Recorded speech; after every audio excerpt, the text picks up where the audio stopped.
This is Mark and Charity's Coffee Podcast. Mark and Charity Coffee Podcast. It's Tuesday, June 28th. Last day of school tomorrow for the kids. Looking forward to that. Got a big show planned tomorrow. Actually. Do we? What are we doing, Mark? Actually, no. We have stuff planned for tomorrow, so for me, that's big. Okay. We've actually got something. Very excited about that.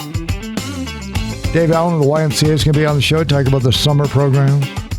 Yes. Throwback Thursday we're going to have tomorrow. Yes, I'm excited for Throwback. We're going to be eating some Hawkins Cheezies on the air tomorrow. Oh, thank God for Dwayne. So on Monday, I had brought up how Moira Street was paved so well. It was now Canada's best road. Yes, it was like... It was wonderful. Floating on clouds. Oh, it really was. Just so smooth and just it was like really you're nice. In a canoe and you're just going down to Loyalist College. Okay. To Moira. And all the way to Walbury's Loyalist. And he called up and he said, liar. No, I think I'm putting words in his mouth. Liar, liar, pants on fire. Not quite all the way to Walbury's Loyalist, Mark. And as a result, I was greatly disappointed with my drive. And I said, well, whatever. And I hung up on him. And that's not really how it happened. Then we got talking about Cheezies.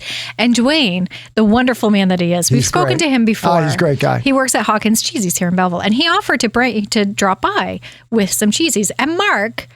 He said, no, I'll drop some off. Being very polite, I give you that. You said, no, that's okay. No, that's okay. I just want to talk about the roads. And I sat here and was, I nearly fell out of my chair. I'm like, what are you doing? What he offered. Did you just say? We didn't ask. He offered. I think that's okay. Take that back, Mark. So anyway, he stopped by. Yeah, he did, with a big bag. What a great guy. And he's wonderful. Thank you, Dwayne. We enjoyed those this morning. Great. They were very, very good. There will be more for tomorrow. I love going places and seeing Hawkins Cheezies. It's great. We take it for granted. I mean, like in the States, going away and finding them and then turning them over and seeing Belleville, Ontario on the back. Yep. I think it's wonderful. No, that's very true. Mm-hmm. Very, very true. Even when I go anywhere and I see a Reed's Dairy branch. Yes. And I know they're in the area, but it's like, ding. Yep. No, that's very cool. Very, very true. What else went on this morning? So we talked about this is such a great story about Eugene Melnick. When he heard that the city of Belleville, and by that I mean city council, had suspended payments during the pandemic to any and all of the people that... Their tenants. Rent the facilities, that they weren't going to charge, which was great. He's like, and that, of course, included the Belleville Senators. Mm-hmm, CAA and Mr. Arena. Melnick thought, now that was a very nice thing.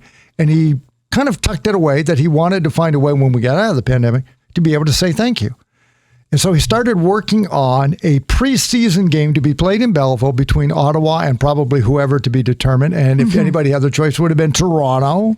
I'm sure that was his wish list. I'm sure that was number one. If we could get Toronto and Ottawa together, that would be amazing. To play in Belleville. Yeah. As a thank you for suspending payments, because that doesn't happen overnight. So we know he was working on that. And then, unfortunately, he passed away either before all the T's were crossed and the I's were dotted, or certainly before he could make an announcement that was going to happen. He passed away. But the mayor yesterday made that announcement at City Council that there will be a preseason NHL game, Ottawa-Toronto, Battle of Ontario. CAA Arena, September the 30th. So that announcement is great. Then we got talking about tickets, and here's where everything it went off the rails a little bit. A little bit. Not because of us, surprisingly. No. You know what? It's a little bit of 2022 where people want to start bitching and complaining. Or people don't want to actually... It's like immediate. Start thinking, critically thinking. They just kind of go off on something. Yeah. So the announcement says this. If you are a season ticket holder from the Belleville Senators, your seats are guaranteed. Here's what that means. And I think 99% of people agree with this. So I can purchase my seats for that game and it will be held for me. Yes.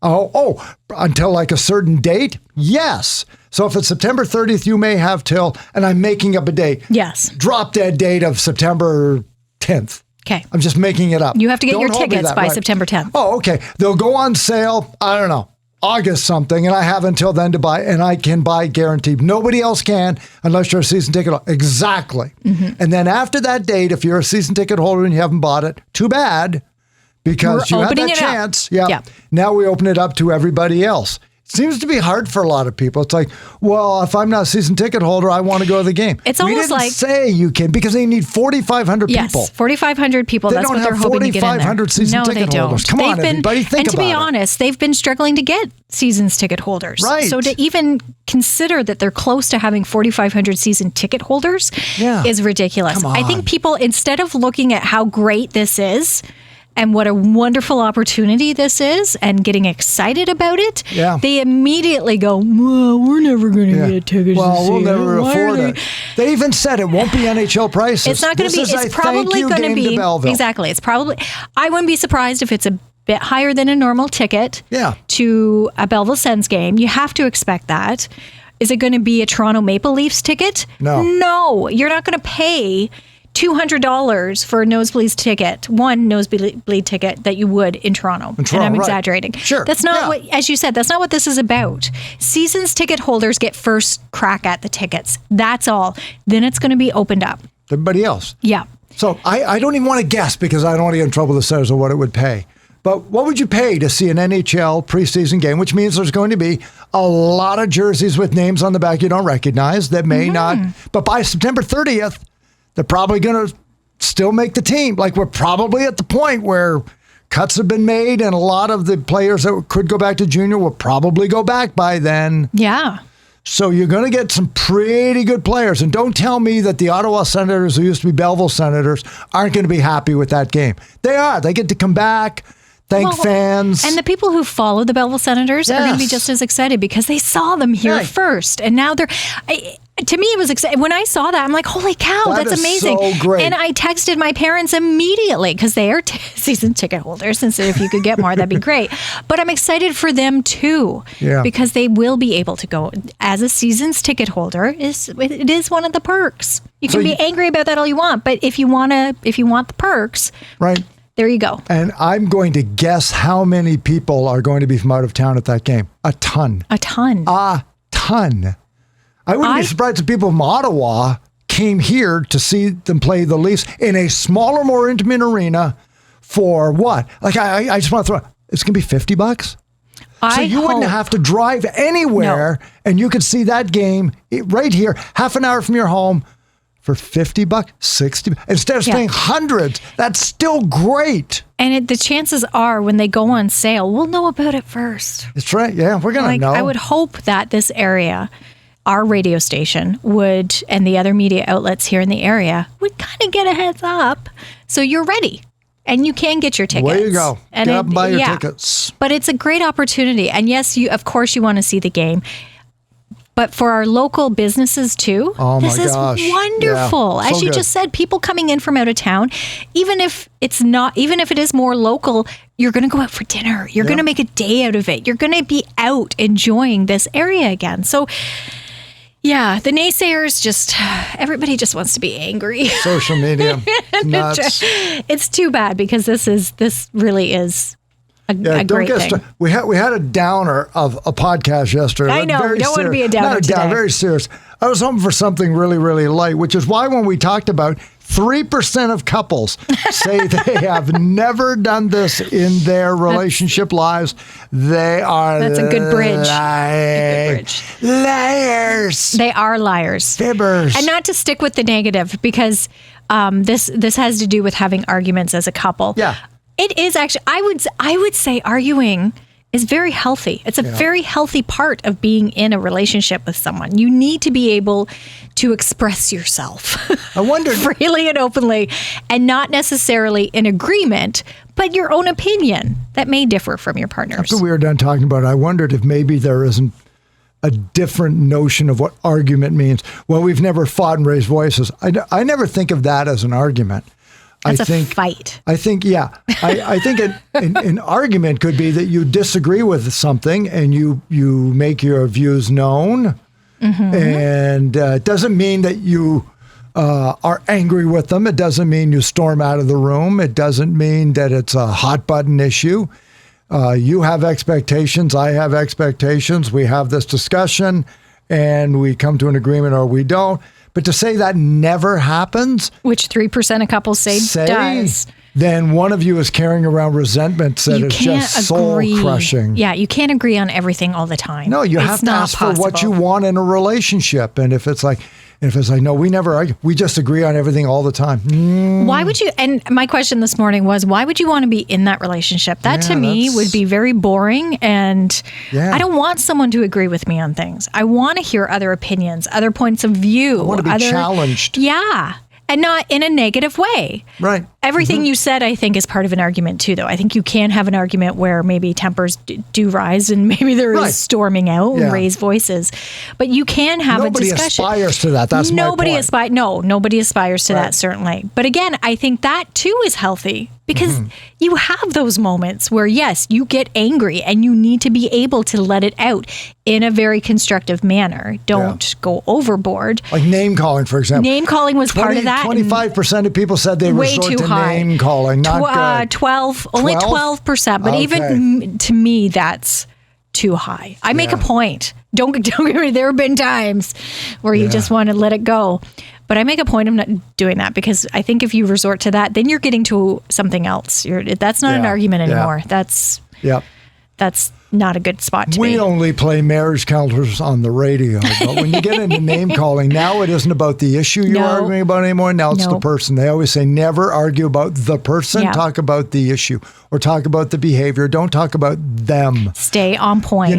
You're always this is the same as what bothers me is that you don't value time because we're always late, as opposed to you always make us late. I try, stuff like that, and I try to avoid using that word too. Yeah. You. I always say, this is how I feel. This is the behavior that I think this is what's going to happen. Right. I think, I express how I feel. But when you start name calling, that's a personal attack. That isn't what you're arguing about. But 3% of people said they've never been in an argument. I don't believe that. Even at 3%, I don't believe it. Those are couples that wear matching clothes.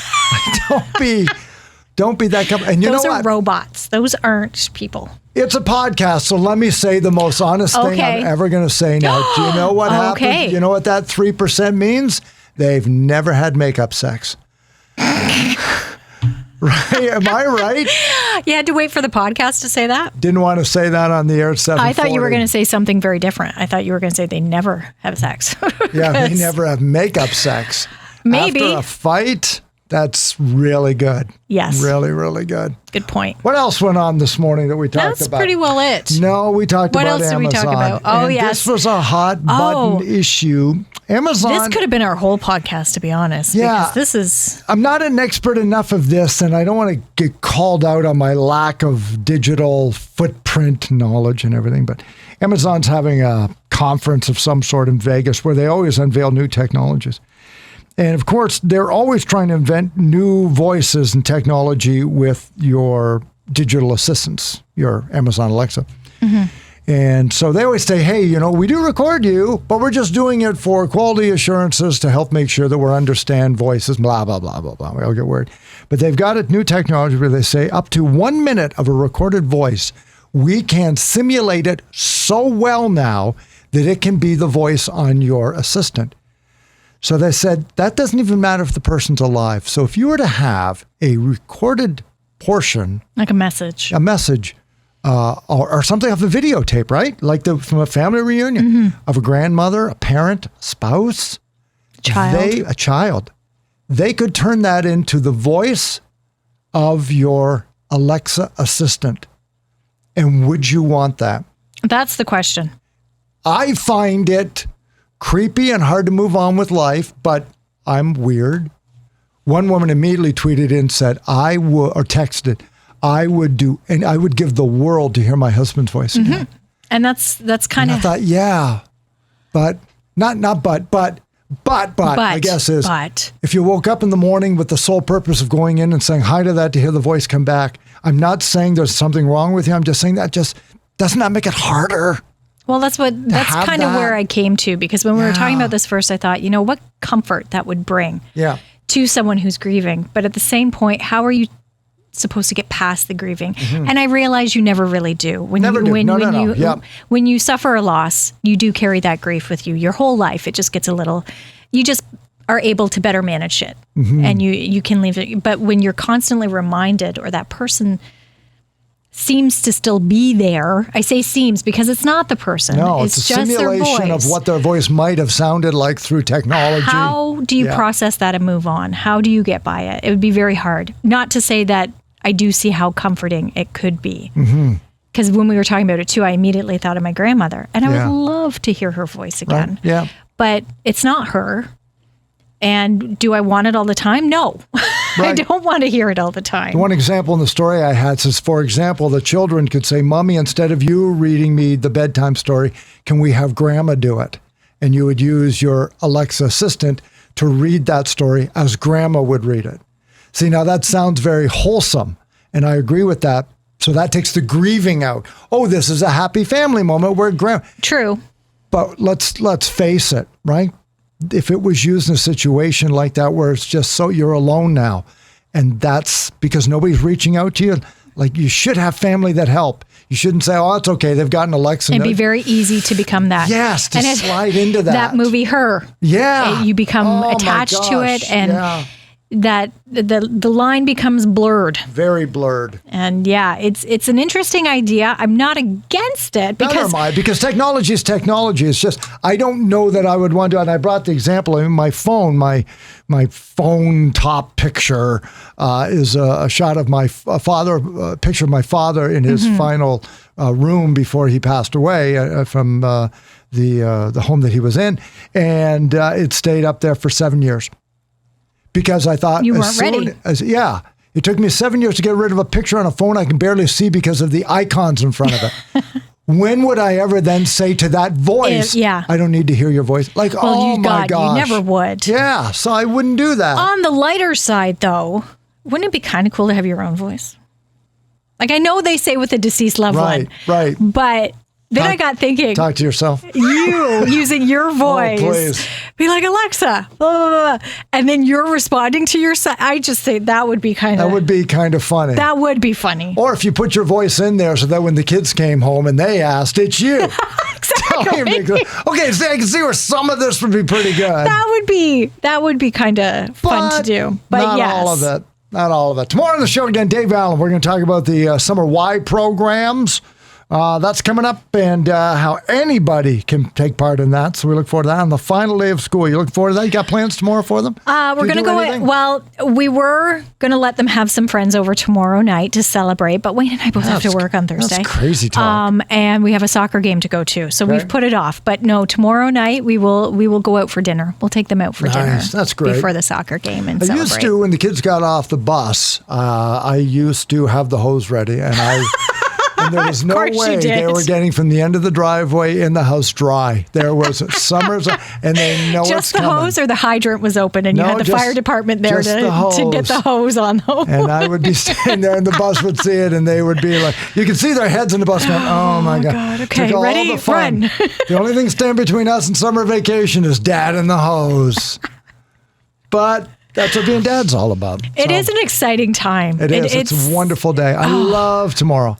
It's a wonderful, wonderful And then day. by Friday, by Friday, by Thursday afternoon, I'll just be like, I'll have the calendar and I'll be like scratching out the first 71 day. more days. Why did I complain about making lunches? If they're having hot dog days, you don't have to do a lunch tomorrow.